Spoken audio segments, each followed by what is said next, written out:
이 순종이 바로 제자도의 핵심이에요. 예수님을 따라 사는 그리스도의 제자의 삶이라는 건 순종의 삶이에요. 그 제자도가 오늘 본문 23절에 나와 있습니다. 23절을 다 같이 다시 한번 읽습니다. 시작. 또 무리에게 이르시되 아무든지 나를 따라오려거든 자기를 부인하고 날마다 제 십자가를 지고 나를 따를 것이니라. 요 한 구절에 제자도의 말씀에 그 순종에 필요한 교훈이 네 가지가 담겨져 있어요. 첫 번째로 순종의 궁극적인 대상은 누구냐? 누구에게 순종하는 거냐? 더 말할 필요도 없이 두 번이나 강조하고 있죠. 23절에서 아무든지 나를 따라오려거든. 그리고 마지막에 나를 따를 것이니라. 우리가 순순히 따르면서 순종해야 되는 분은 오직 예수 그리스도이십니다. 예수 그리스도시요. 세상을 따라가는 것이 아니고 어느 사람을 따라가는 것이 아니고 또 내 판단과 내 욕심을 따라가는 것이 아니고 오직 예수 그리스도를 따라가는 거예요. 그렇기 때문에 이 순수하게 예수를 따라가고자 하는 사람들이 종종 던지는 질문이 What would Jesus do? 예수님이라면 어떻게 하실까? 그래서 예수님의 인격과 예수님의 가르침과 예수님의 그 행하심을 되새기면서 예수님이라면 이런 때 어떻게 하실까 하면서 따라가죠. 그러므로 예수 그리스도가 우리 제자된 우리들에게는 궁극적인 순종의 대상이 됩니다. 그러면 순종의 영역은 어디냐? 오늘 말씀 23절에 보면 날마다 제 십자가를 지고 나를 따를 것이니라 그랬어요. 그러니까 일상생활, ordinary life, 매일의 삶이 순종의 현장이 돼야 된다는 거예요. 뭐 어떤 큰일이 있을 때 그것을 하나님의 뜻대로 행하는 그것도 필요하지만 실은 순종의 삶이라는 것은 ordinary life, every day, 매일의 우리 일상생활에서 작고 큰 일을 하나님의 뜻대로 주님의 말씀대로 선택하고 결정하고 행하는 것, 그것이 우리 순종의 삶의 영역입니다. 또 한 가지는 우리가 예수 그리스도를 순종하기 때문에 따르기 때문에 그 말씀에 준해서 다른 사람을 또한 순종하는 거예요. 에베소서에 보면은 그리스도를 경외함으로 피차 복종하라 그랬습니다.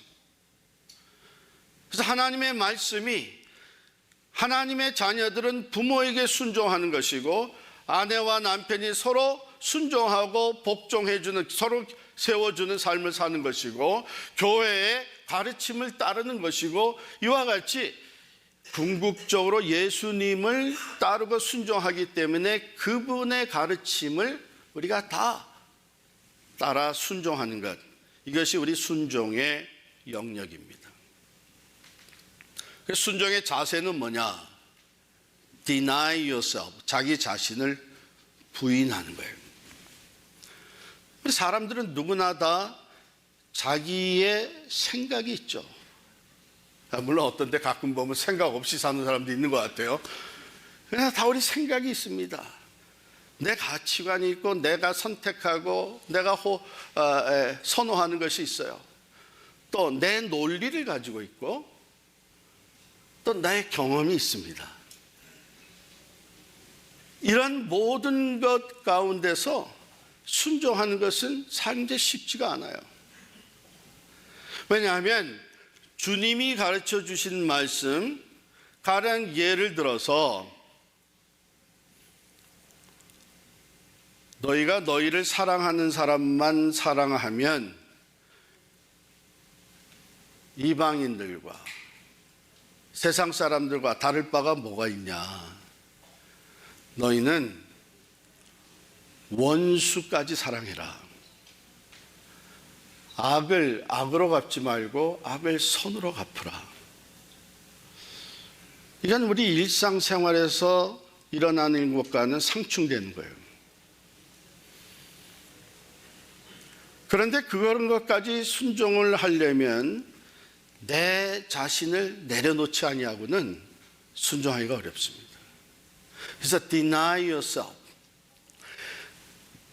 내가 원하는 것, 내가 요구하는 것, 나 중심적인 생각, 판단, 내 자존심, 이런 것들을 내려놓지 아니하고는 순종하기가 참 어려워요. 하나님의 말씀은 너무나 많은 경우 이 세상적인 것과 상충이 일어납니다. 그래서 예수님은 자신을 부인하고 나를 쫓으라. 그 순종의 과정에는 어떤 일들이 일어나는가? 여기 보면 자기 십자가를 지는 일이 일어납니다.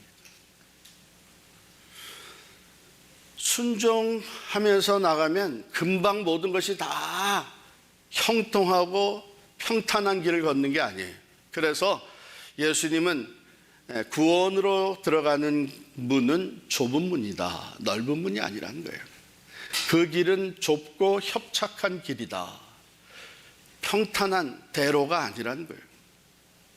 오늘 이 제자도에서도 나를 따라오려면 너 자신을 부인하고 그 내 말에 따르기 위해서 치러야 되는 그 고난과 희생을 감수해야 된다. 이게 십자가인 것이죠. 예수님께서 성부 아버지의 뜻을 그대로 이루시기 위해서 십자가를 지신 것 같이 그 주님의 말씀을 그대로 순종하기 위해서 우리에게 주어지는 고난과 희생을 치르는 것이 제자의 길입니다. 죄송합니다. 혹시 여러분들 중에 나는 이제 신앙생활 한 지 처음인데 예수 믿으면 모든 것이 다 잘 된다고 해서 믿는데 이게 무슨 소리야? 물론 하나님께서는 궁극적으로 우리의 기대 이상으로 은혜와 복을 주십니다. 그런데 먼저는 순종의 삶을 살아야 돼요. 하나님을 믿는다는 것이 여전히 나 중심의 삶을 살면서 하나님을 마치 무슨 하수인같이 이것도 해 주셔야 되고 저것도 해 주셔야 되고 내가 원하는 것을 다 채워 주셔야 되는, 그것은 신앙이 아닙니다. 신앙은 먼저 내 믿음의 대상이 되는 하나님, 예수 그리스도 그 앞에 나 자신을 낮추고 순종하는 것이 신앙생활입니다. 그렇게 할 때에 놀라운 일들이 벌어지는 거예요. 왜냐하면 하나님은 우리에게 복 주시기를 원하십니다. 은혜 주시기를 즐거워하십니다. 우리의 생각과 기대 너머로 엄청난 은혜의 자리로 우리를 이끌어 가시는데 그 길은 순종의 길이에요. 가령 예를 들어서 우리 믿음의 조상이라고 하는 아브라함, 순종의 대표적인 예가 됩니다. 창세기 12장 1절에 보면 처음 아브라함을 부르실 때에 하나님이 그에게 무엇이라고 말씀하시냐면 너는 너의 고향과 친척과 아버지의 집을 떠나 내가 보여줄 땅으로 가라. 세상에. 보여준다면 내 나름대로 판단해서 그것이 갈 만한 것인지 알 만한 것이 내가 결정을 할 텐데 하나님이 말씀하신 것은 보여줄 땅으로 가라 그랬어요. 아직 보지는 못했어요. 어떤 땅인지 몰라요. 지금 살고 있는 것보다 더 좋은 곳인지 아닌지, 학군이 더 뛰어난 것인지 아닌지 몰라요.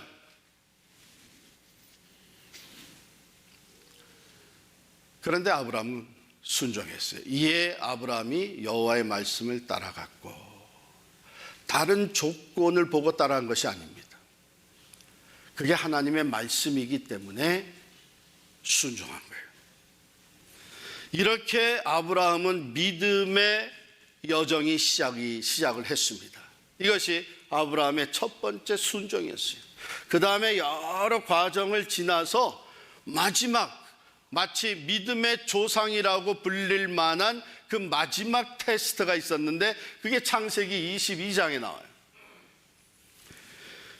여호와께서 아브라함에게 이르시되 내 아들 내 사랑하는 독자 이삭을 데리고 모리아 땅으로 가라. 그리고 거기서 그를 번제로 드리라는 거예요. 번제는 제물을 제단 위에 올려놓고 불태우는 것입니다.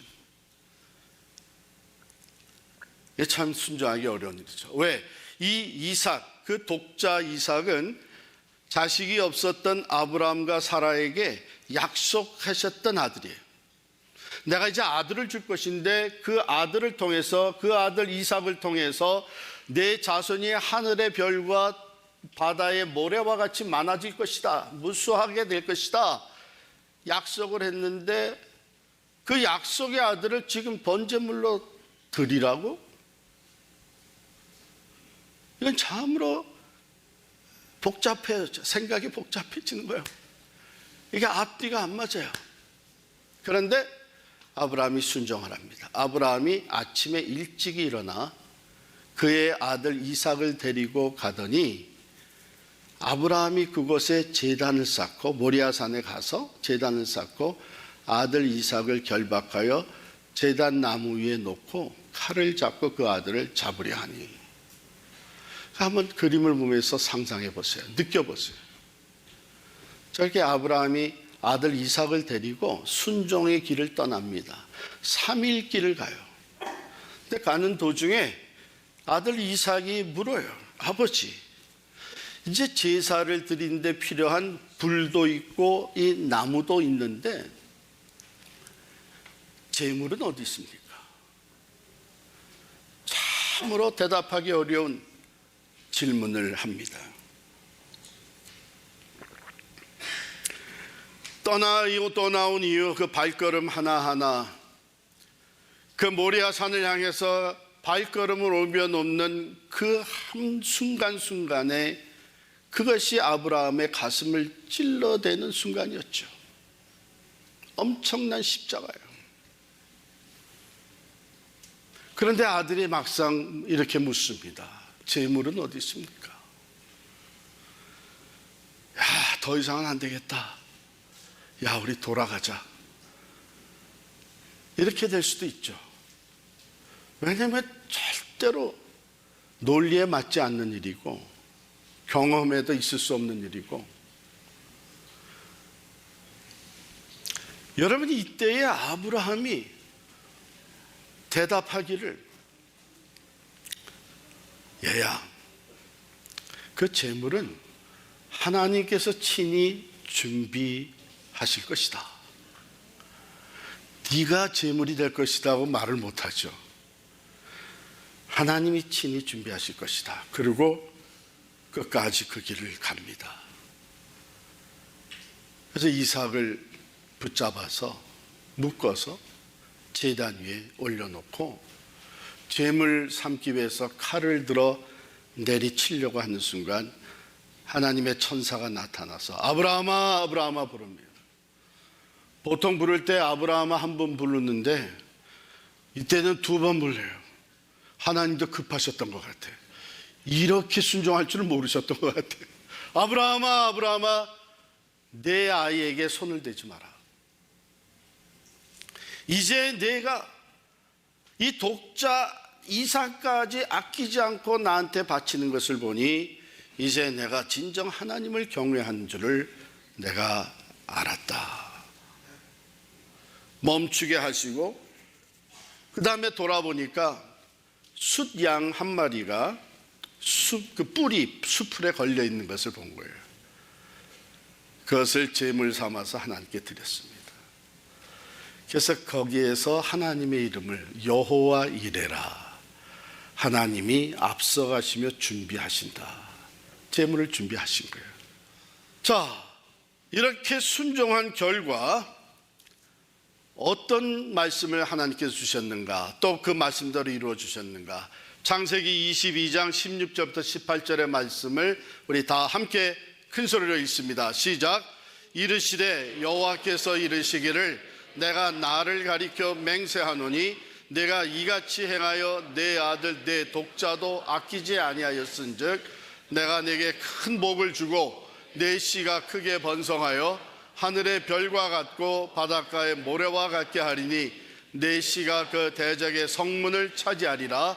또 내 씨로 말미암아 선한 만민이 복을 받으리니 이는 내가 나의 말을 준행하였음이니라 하셨다 하니라. 아멘. 무사했던 아브라함과 사라에게 자식의 축복을 주는데 하늘의 별과 같이 무수한 바닷가의 모래와 같이 셀 수 없도록 자손을, 그리고 자손 대대로 복을 받고 또 복이 되게 하십니다.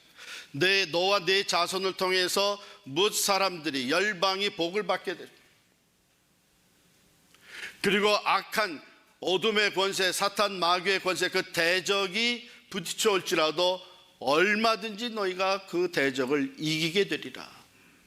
번성과 승리의 삶이 순종의 결과로 주어졌습니다. 여러분, 이것은 그때뿐만 아니라 오늘도 한 사람이, 한 가정이, 한 공동체 교회가 하나님의 말씀 그대로 순종하고 결단하고 나아갈 때에 하나님은 그 순종을 너무나 귀하게 보시고 우리의 기대에 넘치는 은혜와 복을 내려주시는 줄을 믿습니다. 우리 주변에, 아니 여러분들의 삶을 지금까지 돌아볼 때에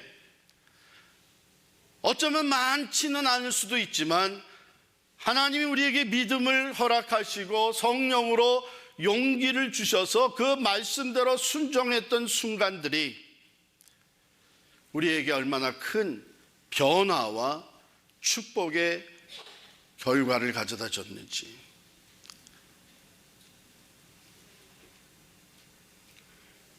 하나님은 약속하신 말씀대로 반드시 이루시는 신실하신 하나님이시고 능히 이루실 수 있는 전능하신 하나님이신 줄을 믿습니다.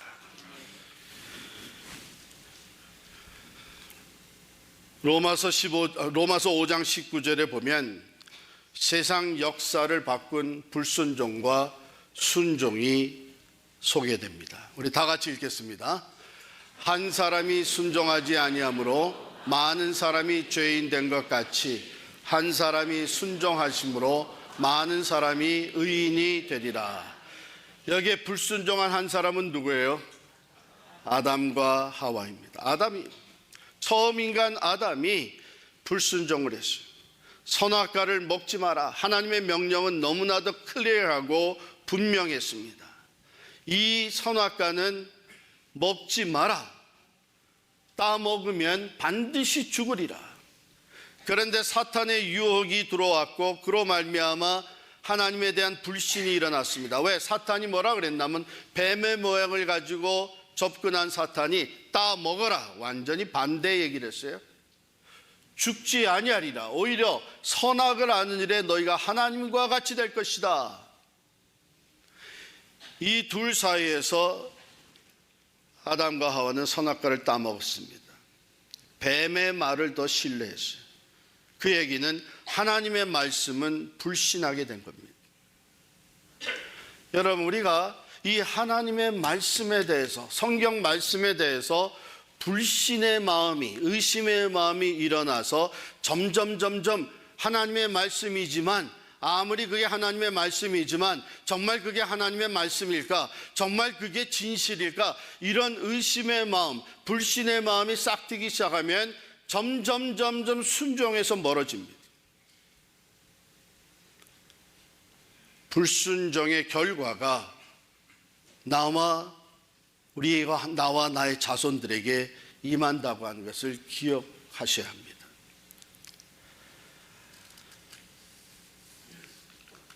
그러나 우리 넘어가기 전에 이 아담과 하와가 불순종함으로 말미암아 그들이 결국은 에덴 동산에서 쫓겨났죠.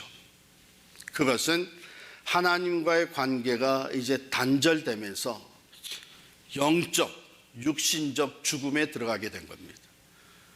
그때부터 죽음이라고 하는 것이 인간 세상에 들어오게 되었고, 하나님과 관계가 단절됨으로 영적으로는 죽은 상태에 놓이게 된 것입니다. 그러면 그 이후의 인간들은 다 이 원죄, 하나님과의 관계가 단절된 그 죄 아래 태어난 것입니다. 그런데 이것을 또 뒤집어 엎으시는 순종의 사건이 있었습니다. 한 사람이 순종하심으로 많은 사람이 의인이 되리라. 그 한 사람은 누구예요? 예수 그리스도입니다. 예수 그리스도께서 하나님 아버지의 뜻에 끝까지 순종하심으로 말미암아 하나님과 단절된 관계가 회복될 수 있는, 그래서 죽음 너머의 영생에 들어갈 수 있는 구원의 길이 열린 것입니다. 그 한 사람의 순종, 예수 그리스도의 순종. 예수님은 그 순종의 길을 가셨습니다. 공생의 시작부터 그 순종의 길을 가시면서 골고다 언덕을 향해 나아가셨던 주님은, 그러나 그 인간의 몸을 입으셨던 주님은 마지막 십자가를 앞에 놓고 고뇌하시면서 기도할 수밖에 없었어요. 인간적으로 볼 때는 감당하기가 너무나 어려운 십자가의 처형이었습니다.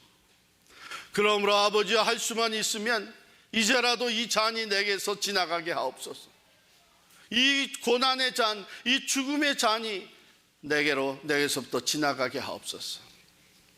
그러나 주님은 끝까지 순종하시며 기도하시기를, 내 원대로 마시옵고 아버지의 원대로 되기를 원하나이다.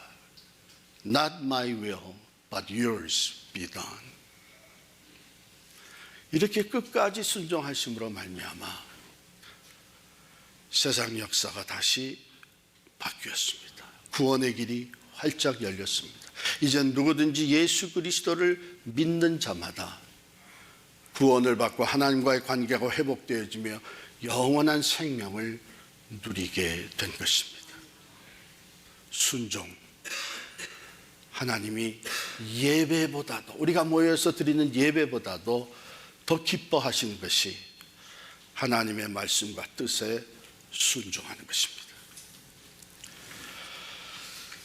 오래전에 프랑스의 레오날드 우드라고 하는 레오날드 경이 프랑스 왕을 방문을 했습니다. 이 레오날드 경을 만났던 프랑스의 왕은 너무나 만족했어요. 야, 이렇게 훌륭한 사람이 내 스라에 있구나. 그래서 그 다음날 만찬에 초대를 했답니다. 이 메시지를 보냈어요. 내일 만찬의 자리에 오라고. 레오날드 경은 그 다음날 궁전으로 갔습니다. 그리고 궁전 호웨이에서 왕을 만났는데, 왕이 약간 의아한 표정을 지으면서 이렇게 얘기를 했습니다. 레오날드 경, 나는 오늘 당신을 여기서 보리라고는 기대하지를 못했소. 어떻게 된 일이오?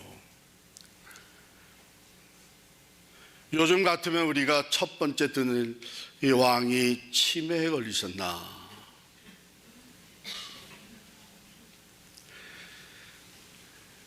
레오날드 경이 당황했어요.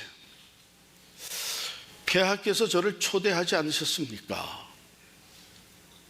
왕이 대답하기를, 그렇지. 그런데 경은 나의 초대에 아무런 리플라이도 하지 않았어. 답을 보내지 않았어. 그때 레오날드 경이 상황을 알게 됐죠. 그래서 왕에게 정중히 대답을 했습니다.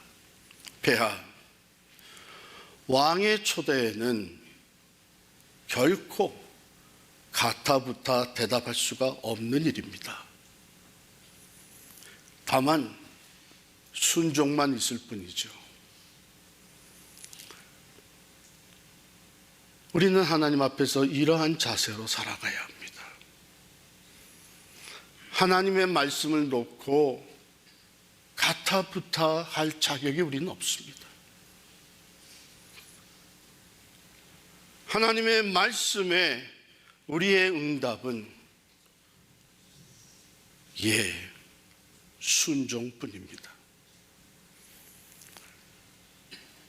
아무리 현실과 상충되는 말씀이지만 하나님의 말씀은 영원한 진리이고 우리로 하여금 생명과 구원의 하나님의 은혜와 축복에 이르게 하는 말씀이기 때문에 우리는 하나님의 말씀에 가타부타할 자격이 하나도 없습니다. 오히려 순종하는 것만이 우리가 해야 될 일이요, 그 순종의 결과는 우리에게 주어지는 놀라운 구원과 자유와 또한 은혜와 축복이 될 것입니다. 나뿐 아니라 나와 내 가족, 내 자녀손들에게 놀라운 축복으로 이어질 줄을 믿습니다.